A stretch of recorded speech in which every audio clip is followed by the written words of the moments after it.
John Carpenter, who is the head of strategy and transformation from Petrofac, is coming to us. He is normally based in London, coming to us today directly from Istanbul, Turkey.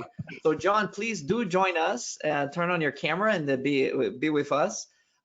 John is the group head of strategy and transformation at Petrofac and the UK listed energy services company. John spent 6 years in strategy consultant at Booz Allen Hamilton, focusing on the energy sector. And after doing an MBA at Columbia Business School, he joined Petrofac. He is the executive sponsor of Petrofac's digital transformation program and is a passionate advocate of technology and the energy transition. John, it's a real privilege to have you with us and very much look forward to your presentation.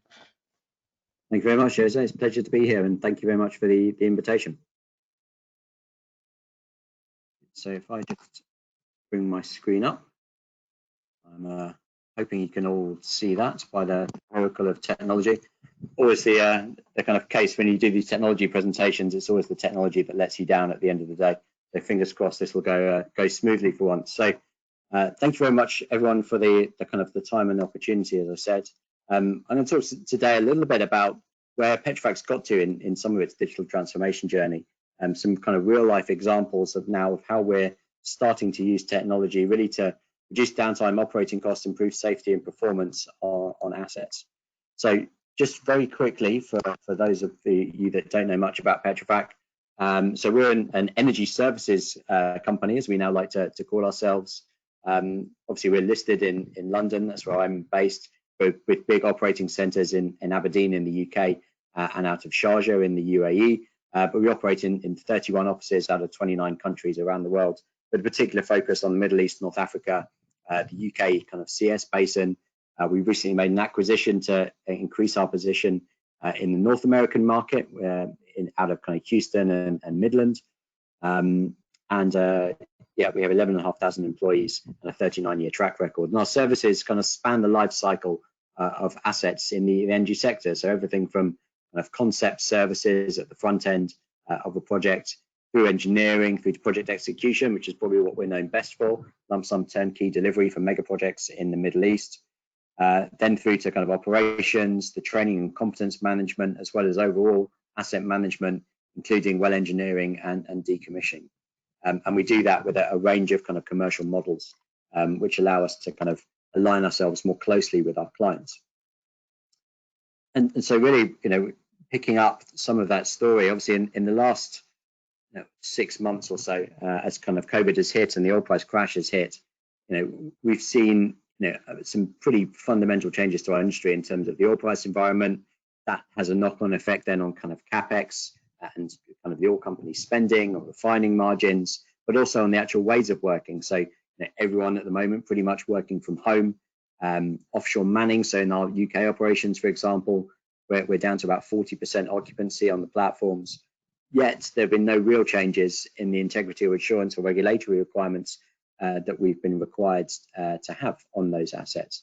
And so it's really kind of forced us to challenge ourselves as to kind of how do we deliver, and really been an accelerator to some of our kind of technology-led journey that we've been on.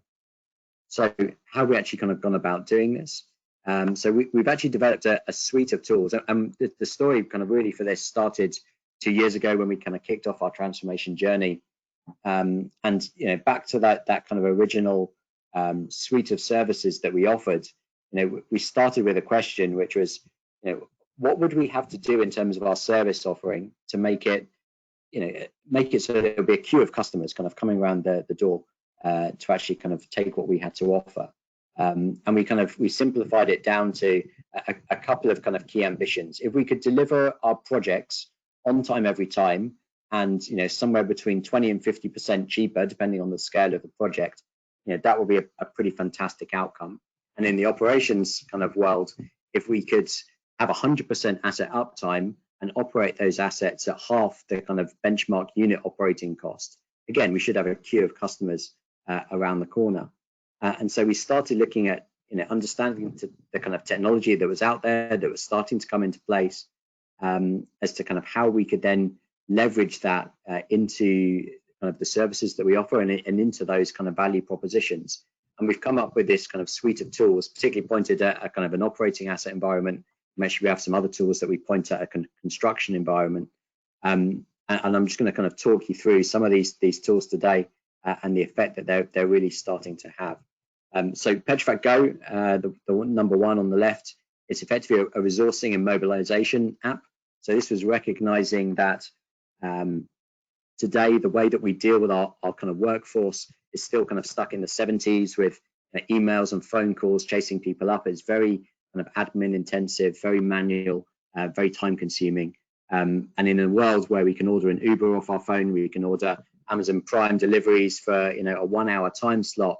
Why can't we help organize our people and our kind of resource and personnel delivery in a similar way? So we, as the old advert said, there's an app for that, and we've gone out and kind of created one that allows us to do all of that kind of resourcing and mobilization off the phone of your welder, your pipe fitter. So they've got that information, the opportunities, and everything they need to know in the palm of their hands. The second thing we then really thought about was, how do we drive kind of performance from our assets? And we wanted to try and leverage the advances in artificial intelligence and machine learning.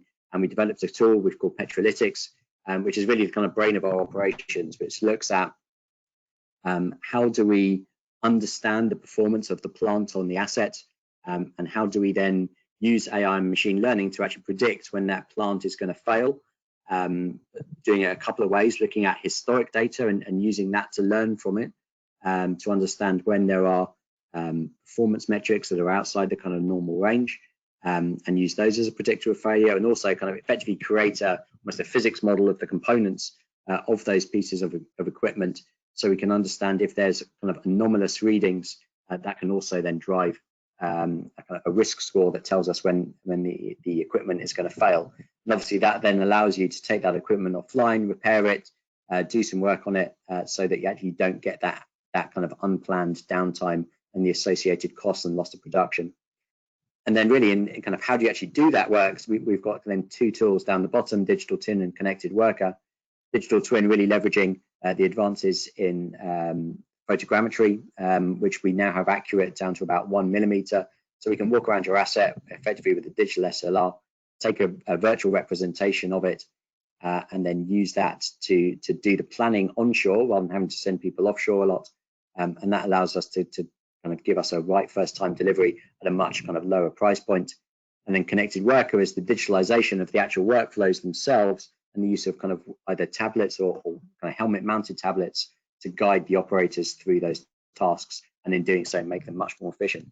So what I thought I'd do is just take you through in a little bit more detail each one of those things.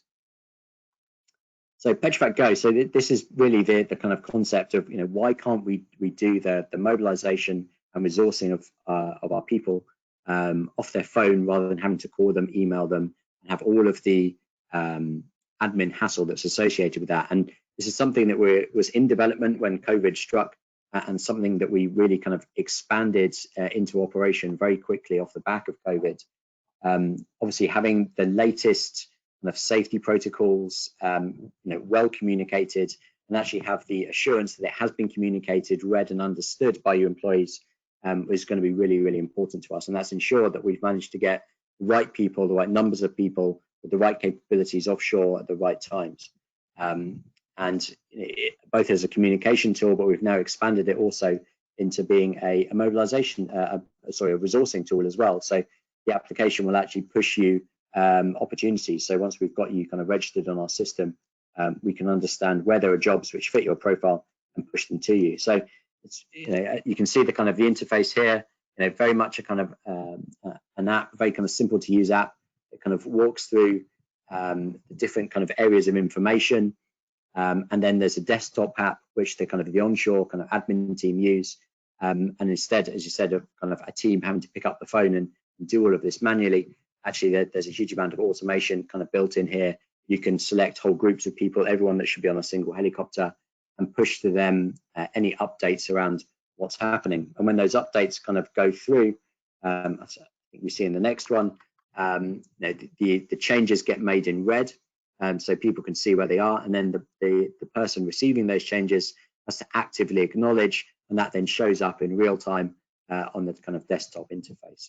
So it's very much a a digital kind of service offering, and it's done two things for us. One, really improved our kind of communication and our assurance of communication with our kind of workforce in real time. So managing around the COVID crisis has become much easier for us. It's also allowed us to operate more kind of cost efficiently. So our admin team that could only deal with a few hundred of these kind of per day or per week actually is now able to manage a much higher kind of workload. So it's allowed us actually to take on more work, more kind of management of this type of resource. And as I said, the thing that the application is now being pushed into, so now you've got you registered on the system. We know your kind of competencies, your experiences. As we have new jobs kind of coming through, we can match you to those jobs. So if we know that you've been a welder, you've worked on this platform before, and there's a new opportunity coming up, we can send you a notification, almost a kind of LinkedIn style kind of job opportunity to your phone that says, there is an opportunity coming up on this platform. It's this rotation, it's this rate. Would you be interested in this opportunity? You can then kind of swipe left for yes, and then it pushes you into the mobilization workflow. Obviously saving a huge amount of kind of time and effort into the process.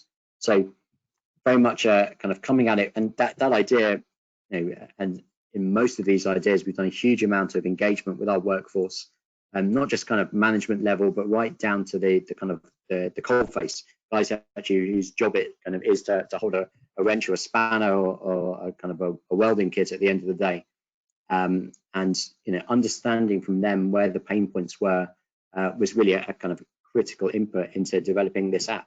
That they found it very frustrating, the kind of the admin and the hassle of kind of going through this process. And so this app kind of solves a lot of that, and has been now rolled out across a couple of thousand people across the North Sea, and we're looking to roll it out across the rest of our business. So if Petrofac Go then kind of gets them onto the asset, Petrolytics, as I said before, is really the kind of brains of the operation. And so it kind of does two things. So first of all, there's probably lots of kind of dashboarding tools out there, and part of the genesis of this was really around understanding how do you better understand asset performance, and then, as we said, kind of asked ourselves the question, what's the next iteration of that? What's the kind of next generation of that asset performance management kind of dashboarding look like, and how do we make it more intelligent and more useful ultimately for our kind of operations and asset management teams? And so, like many tools, it starts with a kind of dashboard so you can understand the overall performance of your asset. But what's very clever, I think, really about Petrolytics is what's really going on behind. So from a kind of an asset overview on the kind of the bottom right there, you can see a simple kind of process flow of the kind of major equipment that you've got kind of running on your platform, and very kind of visually and quickly you can understand which bits of that equipment are green and therefore kind of happy, don't have any kind of forecasted issues, and which pieces are red. And in doing that kind of red assessment, the brain of Petrolytics is doing two things. So it's looking at historic performance and effectively doing kind of pattern recognition on patterns of performance data. So that will be sensor inputs from those pieces of equipment. That will be the control system inputs as well. Looking for patterns that have previously predicted failures of that piece of equipment.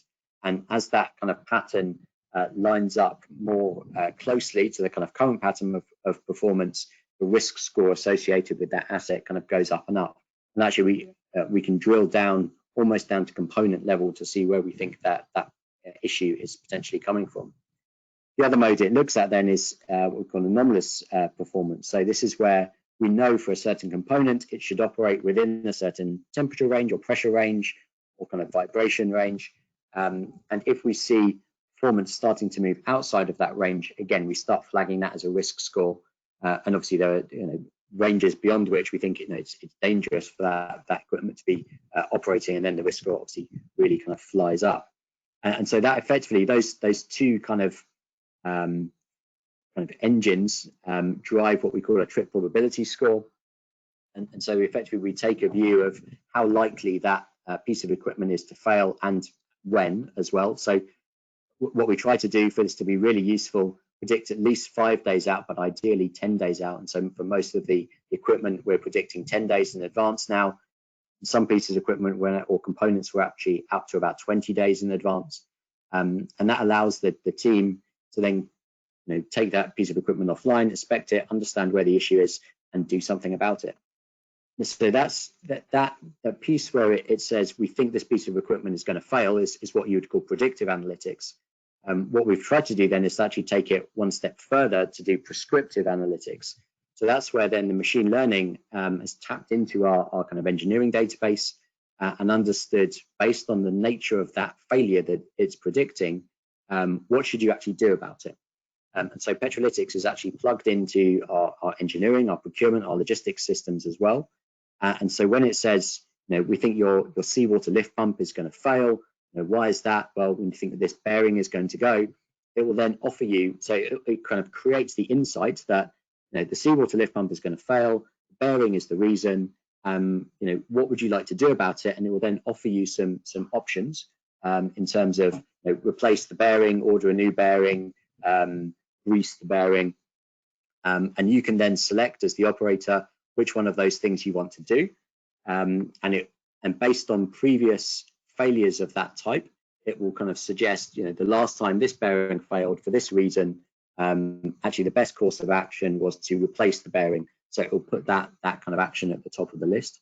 If you then select that kind of option, it will then go out, it will order the parts, it will arrange the logistics for those parts, it will create the work order and the kind of process flow in the system, and it's kind of plugged into our ERP and our maintenance management systems. So it creates a kind of an end-to-end workflow, such that when the parts end up offshore, in the work order pack for the crew that day, they will have the fix to that problem, and then the loop closes. So it's moving beyond just kind of identifying that there is a problem, but it's actually helping you solve the problem and close the loop. And in doing so, you're avoiding large amounts of kind of cost and downtime.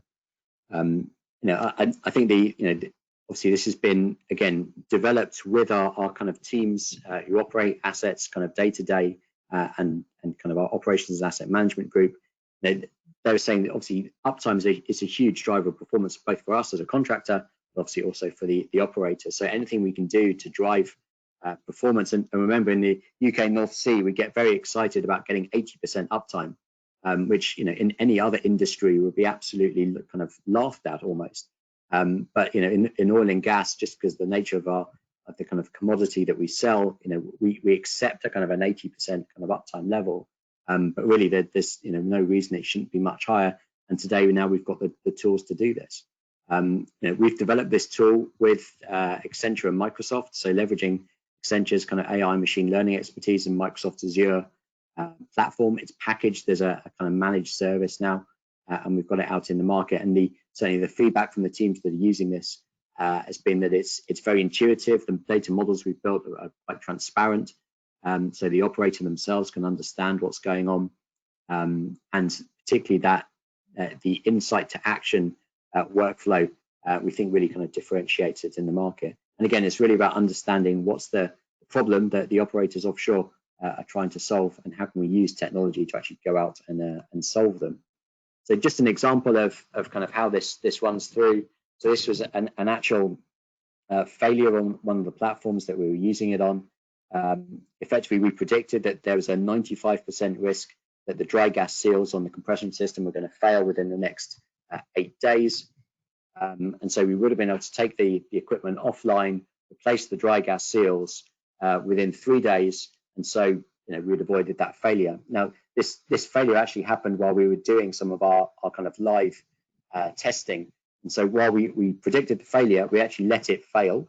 And on day 9, it failed. It caused 4 hours of downtime. We lost 2,200 barrels of production. And then we obviously had to go out and kind of do the fix. But it was unplanned, but to a degree. But actually, we knew this was coming, so we actually had the stuff ready. But still, it still took time to kind of go out and fix it. But this kind of blind positive test allowed us to really kind of prove the value that this can deliver at the end of the day. So then how do you actually kind of go out and do those fixes? So we've put together kind of 2 tools, Digital Twin and Connected Worker, particularly because we end up using them. We developed both tools kind of independently. Actually, they end up getting used now together almost all of the time kind of going forwards. So the digital twin, we use a package from a company called R2S, based in the UK, allows you to create this kind of virtual representation of an asset. So we walk around with a digital SLR. You'll see in the top right picture, you can see a little kind of reference point. Some of the secret sauce in this software package is the kind of dimensional accuracy and understanding of where you are around the asset. So you have to do a little bit of calibration, and then you can basically just walk around with your digital SLR camera.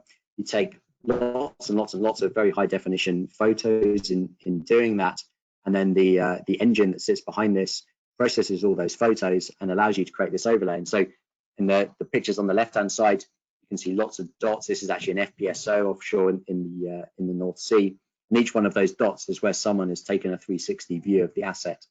And what it allows you then to do is then move around that asset virtually. So when you're at home, as most of our team are today, or in the office historically, and for any kind of planning of new pipework, so as you can see on the kind of bottom left, they can overlay their kind of CAD designs on the actual asset themselves and really test out whether there's going to be any clashes in pipework, whether they can actually get access to something, and make sure that the design they're putting in is right first time. And the classic thing we were seeing is the as-built drawings, or the latest version of the as-built drawings, just weren't up to date.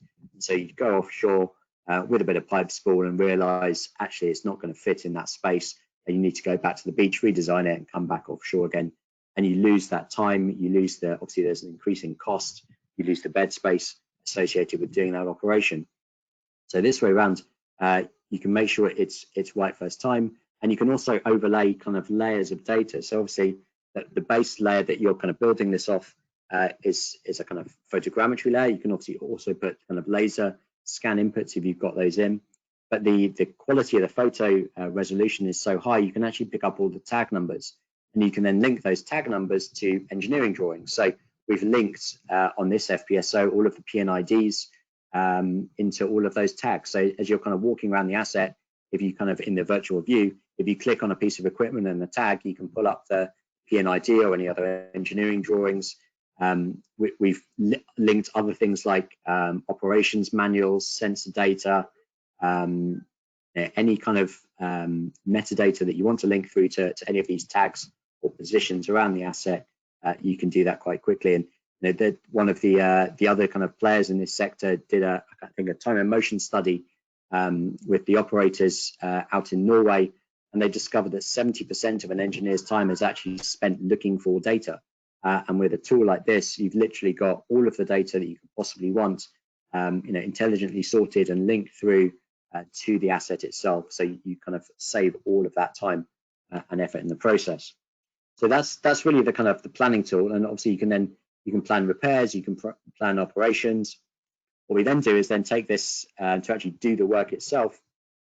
We have kind of two tools. So you'll see here on the kind of top left and bottom right pictures, effectively this is the RealWear HMTZ1. This is an ATEX Zone 1 compliant Android tablet that's kind of mounted to a helmet, has a little screen that sits below your eye and allows you then to kind of walk through workflows. And we've developed with a startup in the UK called Interware, adapted a piece of software they developed that allows you to walk through kind of process workflows. So in the top left, you're able to kind of go up to a meter, and the software itself will kind of take you through the steps you need to do to either kind of calibrate that piece of equipment, take a reading, and the data is recorded into the software itself. You can either do that by voice or by taking pictures.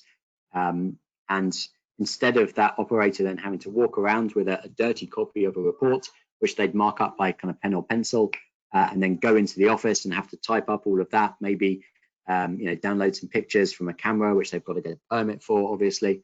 All of that is done away with, and it's all kind of automated at the back end.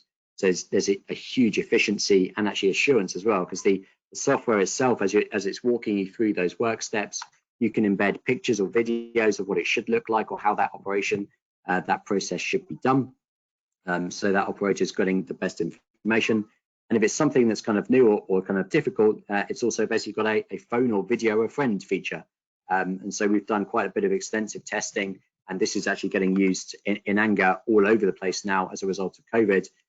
where we're using there's a kind of 10 megapixel camera, actually both on the tablet and on the helmet, that allows you to video call one of our technical expertise, and that technical expertise can be anywhere in the world. It could be in the office in Aberdeen or Sharjah, or it could be sat on the beach in Thailand for a week.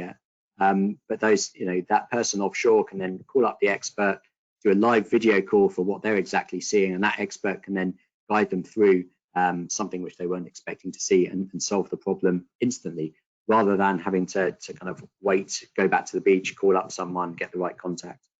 And the other big use case we're seeing for this at the moment is, vendor reps at the moment aren't really traveling around. But today we can use the helmet mounted or tablet mounted cameras to link straight to the OEMs or the vendors. And instead of having to mobilize a vendor often across half the globe, we can just kind of live link straight into their offices or into their homes today, and solve the problems, get that technical input or inspection or assurance or whatever it is. So in creating those kind of workflows, what it's also allowed us to do is really kind of almost apply a kind of Lean Six Sigma approach to the processes that we're actually doing as well. And so, this is an example from spring hanger inspections, where we had a quite complicated and with quite a number of non-value adding steps, and it actually allowed us to really kind of simplify the whole process and ensure we were adding value, not obviously in the data collection that you're doing as you're kind of going along. When people were doing this off a paper copy, some people would put in lots of information, some people put in very little information, and when they type that information into our maintenance system, sometimes it would, they'd not fill in all of the kind of the fields or the boxes, and so your data quality and therefore the analytics you can run on that just weren't as good. When you're doing it with all of that kind of live system of data capture, you can mandate that you have to put data in all of these fields. The data structure is then kind of well managed, and you start getting kind of efficiency and additional insight as a result of having that. And so we've now developed this, and this is just a few of the process we've developed so far, but we're expanding this almost on a kind of monthly basis now. So how's this kind of worked in practice? So we've been running this with one particular IOC client in the North Sea, where we're using the digital twin, connected worker for kind of execution, and then that kind of automated reporting and dashboarding tool. So it kind of auto generates the report, links it into their ERP and maintenance system, and also flags where remedial work needs to be done. When we've actually done the benchmarking of the old way versus the new way, we're seeing a kind of 100 to 200% increase in productivity offshore as a result of using this system. So where in the old world, that chap in the middle picture who's doing a spring hanger inspection there was maybe doing 2 or 3 a day, he's doing somewhere between 4 and kind of 6 a day kind of now. And obviously that's a huge improvement in performance, and also allows us then to start thinking about how do we change the commercial model. So to move from what today predominantly in this kind of world is a kind of time and materials basis, to actually an outputs kind of an outcome based kind of commercial model. So we'll charge you per spring hanger inspection rather than the kind of time or quality of person that we've got on that asset, actually therefore aligning ourselves much better with the client and what they're looking to get out of it. And so this is just a few more examples of how we're actually using that to drive performance on that particular client in the North Sea. So when we put all of those things together, we're seeing a very big opportunity to drive an improvement in performance across kind of operated assets, and we think it's an exciting time for the application of technology in the oil and gas sector. It's been a little bit slow in coming, and we've certainly hoped that COVID would have accelerated it maybe a little bit more than it has, but we're starting to see some really positive signs. And there's a huge number of other applications as this technology matures, particularly as the operators and the contractors mature in using it and getting comfortable in using it.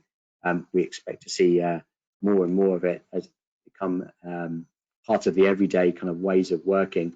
And for me personally as well, I think this is a kind of crucial part of how do we make our sector more attractive for people to work in as well, that we are much more kind of on the front foot with technology rather than kind of living with work processes and approaches that are still kind of stuck in the 70s. And with that, I'll turn the presentation off my camera on, and over to you, Jose. Very good, John. It's a great presentation on very practical applications of this concepts of technologies. And I have to change my background here to do justice to the topic that you talked about. So this was very much at the heart of innovation and digital transformation. So let's do that. John, one of the questions that has come up here is a little bit more on the business side on how well, I'll call it innovation acceleration with technology. How has the concept emerged or developed at Petrofac, and to the point where you are today? What preceded this this deployment and this level that you share with us? Yeah. So we really started this journey actually almost 3 years ago. We were obviously had a number of kind of different bits of our business that had little bits of kind of technology or kind of starting to use little bits of technology, and we were kind of looking at the market and the opportunity and the macro trends, and we kind of saw that the technology and the application in oil and gas was starting to mature, and our board particularly was starting to push us to say that you really need to kind of understand how this could affect your sector as it's affected retail and it's affected kind of consumer. And so we kind of sat down. We actually did some work with actually Accenture as a consultant to really understand how the technology was evolving, what would be the different kind of use cases, sources of value, and created a roadmap for ourselves based on those ambitions I kind of outlined at the beginning around how do we drive better project performance, better operational performance, and use that to kind of lay out our kind of vision of the future. What would our business look like in 5 or so years time? Ironically, all of the applications that we laid out 3 years ago in that kind of vision of the future of 5 years, we actually had almost all of them in some form of operation, be they fully live or in at least a kind of concept kind of MVP stage within about 2 years. And so that the technology in this space, its adoption and acceptance has gone much faster than we could have ever really have expected. But we basically then effectively built a digital team. So one of the first things we did after kind of getting approval from our kind of executive committee to kind of keep pushing down this direction, is go out and hire a chief digital officer. We didn't have anyone with a data science or an automation title in the business. We had no digital product managers. It was a completely alien concept kind of 2-3 years ago. But now we have a kind of cadre of digital product managers, product leads, a small data science team, a small automation team that is basically looking at how do they kind of mature and develop use cases and opportunities, really with a kind of focused on how do we improve our own internal kind of cost or kind of delivery efficiency, or how do we differentiate our services in front of our clients so that they're more attractive, more valuable, deliver a higher quality, better safety performance at the end of the day. So it's been quite a journey, very much centered around that kind of business need and the value that it has to drive. But yeah, it's not something you can kind of snap your fingers and happen. And if we were to start again today, I think we would be able to go a little bit quicker, and we've definitely learned some lessons along the way. But it still will take time. There's a big kind of cultural element that needs to go with this as well. Very good. And from your experience with some of these new exponential technologies, you refer to to AI, machine learning, and of course there's RPA, blockchain, and a number of related technologies. I'm curious about how have you prioritized those use cases and really kind of value creation prioritization, because some of those technologies are a bit overhyped, others are a little bit more ready for prime time. Curious about the process that you're using for that. Yeah, so we did a big kind of workshopping exercise, as I said, with a kind of what we call a diagonal slice right across our organization. So from management levels right down to guys who kind of work at the construction site or kind of actually operating kind of assets, and kind of went through and kind of understood what are the kind of things that you do in your kind of daily process, and ultimately where are the pain points. So we didn't come at it from here's a cool technology, what could we do with blockchain? We came at it from what do we actually do as a business in our operations? Where are there ways where could we imagine our ability to do that more efficiently, or wherever there are problems in doing that, and then matching up the technology solutions to those problems. So we did a huge kind of ideation, a lot of kind of day in the life kind of type sessions, walking through of how people went about their jobs, to kind of understand, where were their opportunities. And then, one of the big things we did, obviously we're an engineering company, an operations company, so we understand, this process is inefficient, but we don't necessarily know what's the right technology to solve that.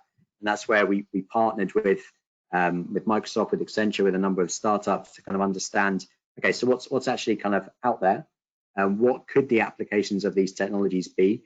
And particularly for us, one of the important kind of learnings was we looked at where have those technologies been applied in other kind of similar industries. So we looked a lot at mining, where there's some good use cases, in the power sector as well, to see how others have started using those, and then kind of thought through, okay, so how could we use those in an oil and gas context?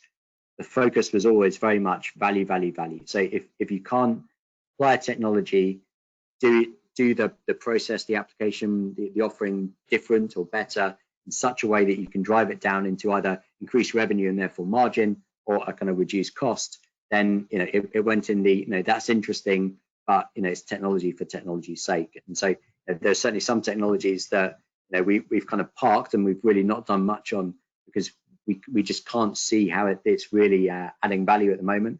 Other technologies, automation is a great example where we're starting to build a kind of capability in that, and it's starting to deliver real savings across our business. Very well. And Jonathan, one other question that we had here had to do with, first of all, I think you did a fantastic job at showing the use cases with the pictures of the professionals, using the technology in their environment. I think that quite often there is when there are presentations like this, there's a bit of a distance between what's being shown here and the actual work and how people use this technology, and those visuals are really helpful. Curious about, from a down on the ground and or on the platforms, if you, as it applies, what was the reaction of the professionals, the employees who had to use these technologies?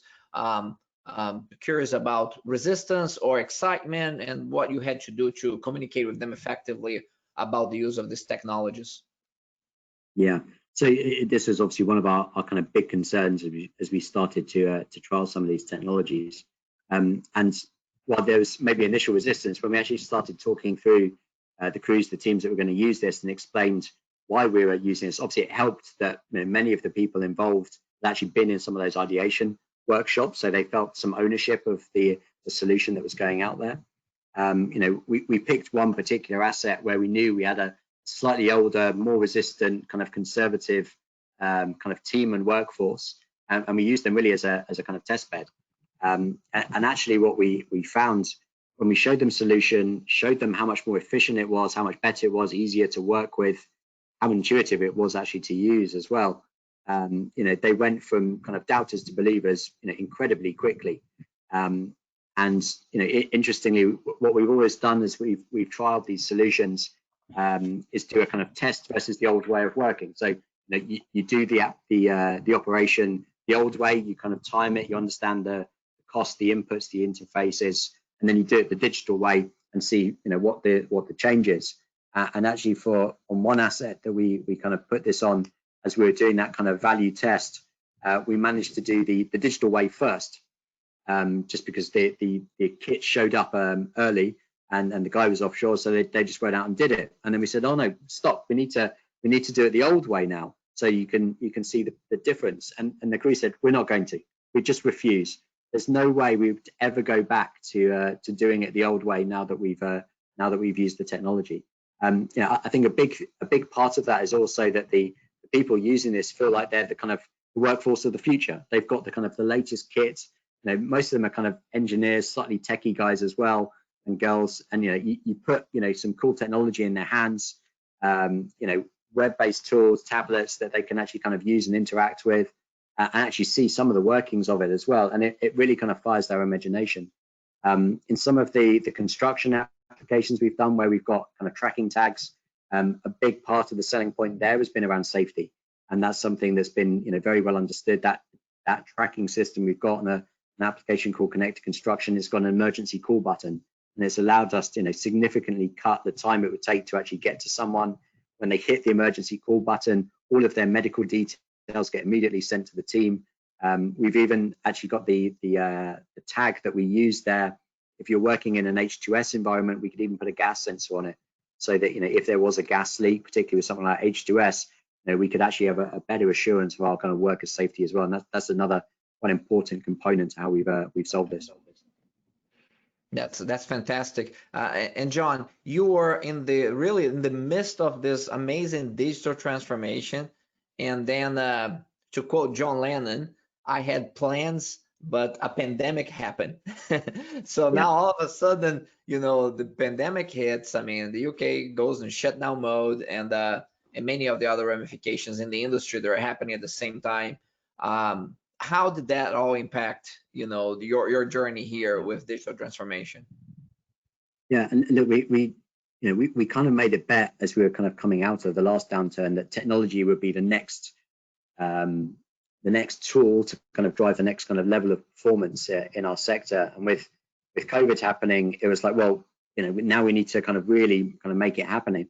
Petrofac Go, the mobilization side was, we had it pretty much ready to go when COVID hit, but we really kind of accelerated that to market as a way of better managing our kind of workforce kind of through this, and that's been incredibly kind of powerful and effective.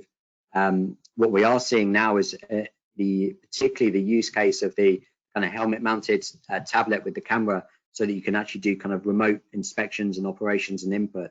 That's gone from being, it was a nice kind of interesting kind of use case, and if you had that tablet, you were using either the tablets or the kind of helmet-mounted tablet, that was an added extra.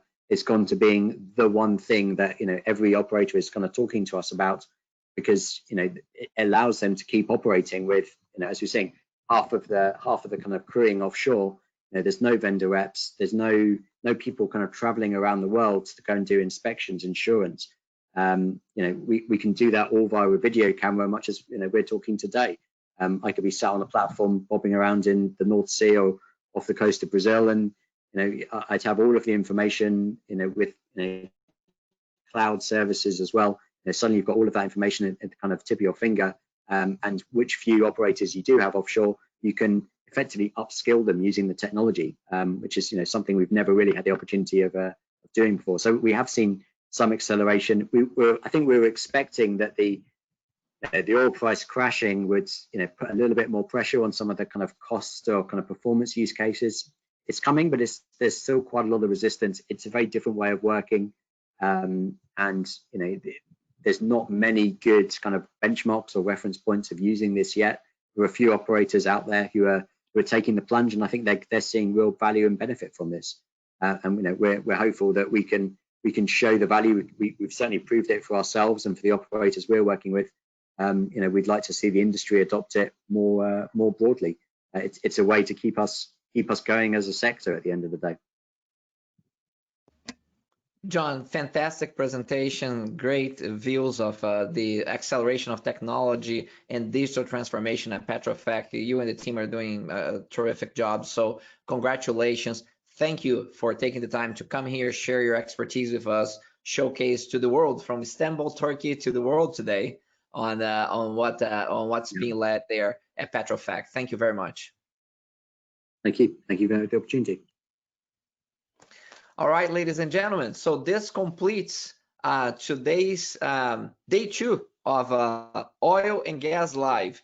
And tomorrow, as you would imagine, we have a great lineup of leaders, industry leaders, who are going to be sharing their expertise with us to wrap up the conference. We're going to start the day tomorrow with a leader at Anglo American, talking to us about acceleration of people potential in an era of change. Jennifer Roger is the former head of learning at Anglo American. She's going to talk about the use of technology to accelerate innovation in learning across the organization. Fantastic insights from Jennifer. I have had an opportunity to work with her in the past and see the work they're doing there, and it's It's really remarkable. We're going to follow that up with a session from Rick Hyland, who is the Executive Vice President of Global Client Solutions for RLG International. And Rick is going to delve into capital projects and talk about capital project transformation.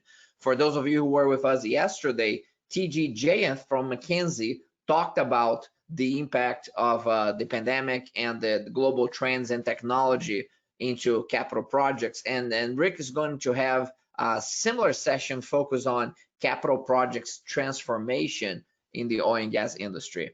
That will be followed up by directly from Brazil, Bruno Fux, who is the operations leader for MODEC in Brazil. And he's going to talk about knowing your team and how it can save your operation during a crisis, and how good leadership and people management has been critical for operational success during this times of great disruption for the organization. So he's going to share their journey and their experiences and their insights with us on that. And then we're going to wrap up tomorrow in the conference with a technology leader from Dow. And Dr. Debbie Roth is going to talk to us about change management to drive digital transformation. So most digital transformations fail short of the expectations. The numbers vary. It's anywhere between 70 to 80% of all digital transformations do not meet their objectives. So she's going to get under the hood of those digital transformations and talk to us about the case for digital transformation, the adoption of ideas, and any steps to increase the likelihood of success on the digital transformations across organizations. So she, again, is a technology leader at Dow and has great practical insights on how that's being done in a very large company and done successfully.